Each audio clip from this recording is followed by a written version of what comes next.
Welcome to The Explainer. Today, we are diving deep into what's happening in Washington, D.C., where a federal crackdown on crime has just exploded into a massive political firestorm.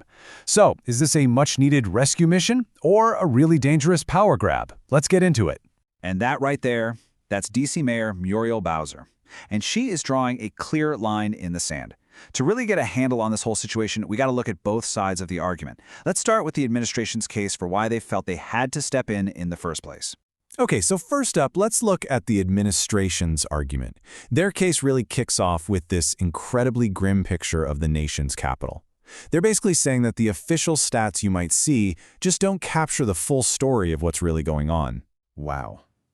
That was D.C.'s new U.S. Attorney, Jeanine Pirro, and she is not mincing words. Her point is that this debate shouldn't be about numbers on a chart. It should be about the real people, the victims, who are living in fear.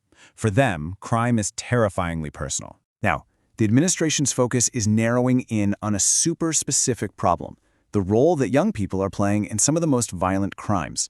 They're pointing to data just like this, which says that juveniles are reportedly behind over half of all carjackings and robberies in the city. And behind those percentages, there is a real, tragic human cost. This number, 45, that's how many African-American teenagers have been shot and killed in Washington, D.C. in just the last year and 7 months. Just awful. And federal officials say there's a huge problem with enforcement, and this number really explains why. 70%. I mean, that is a staggering number. That's the percentage of murderers in those teen homicides who are still walking free. The cases just haven't been solved, which officials argue creates this feeling that you can just get away with it. So, in response to all this, the unsolved murders, the spike in youth violence, the administration launched a direct intervention.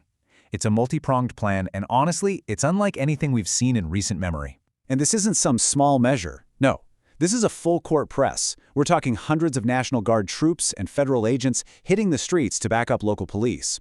At the same time, they're launching a direct attack on D.C.'s own local laws for how they handle young offenders. And this quote right here really gets to why they're so dead set on changing the laws. The U.S. Attorney, Pirro, is basically arguing that D.C.'s entire approach to juvenile justice is completely broken, that it's treating violent criminals, as she puts it, with kid gloves, instead of actually holding them accountable. Okay, so that's one side of the coin. Now, let's flip it over. As you can probably guess, this federal move was met with some serious and immediate pushback. Local leaders and critics, they don't see a rescue mission at all. They see an attack. And at its core, this whole thing is a clash of two completely different narratives.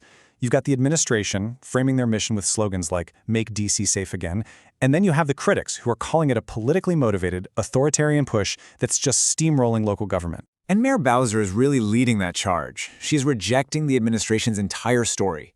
She's standing up for her city, for its residents, and she's framing this whole intervention as a deeply disrespectful political power grab. This whole conflict is also a battle over data.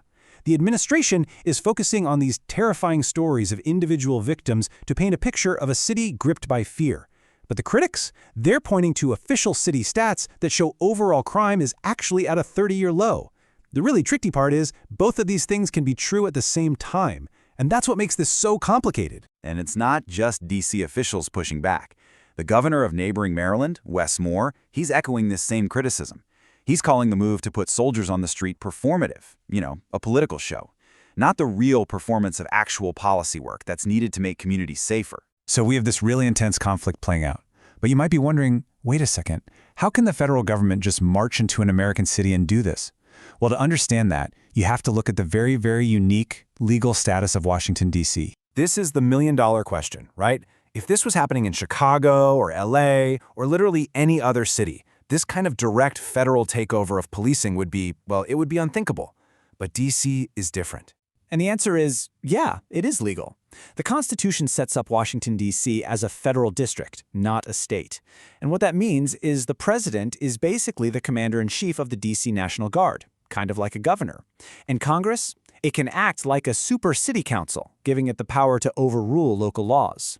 And these 3 local laws are right in the federal government's crosshairs. All of them are designed to give young offenders a second chance, through rehab, maybe shorter sentences, or by sealing their records.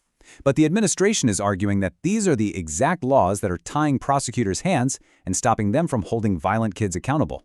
So this whole situation is happening in real time right now, and it is far from over. It's an incredibly tense standoff that has huge political, legal, and really deeply personal consequences for the people who actually live in the nation's capital. Now here's where it gets really interesting.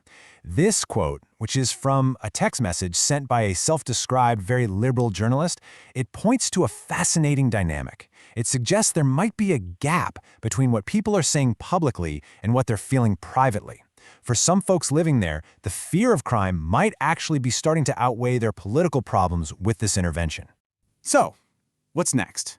Well, the initial deployment is only authorized for 30 days. After that, it would actually take a vote in Congress to extend it, which is a really high bar. So this whole thing is setting the stage for a short-term political brawl and a much bigger, long-term fight over the future of DC's government. So at the end of the day, whether you call this a crackdown or a total overreach, what we're watching is a real-time experiment. You've got one side pushing for what it calls a common-sense solution to keep people safe. You've got the other side defending the core principle of local political control. And it leaves us with this really provocative question. When a community's fear and its politics crash into each other like this, what breaks first?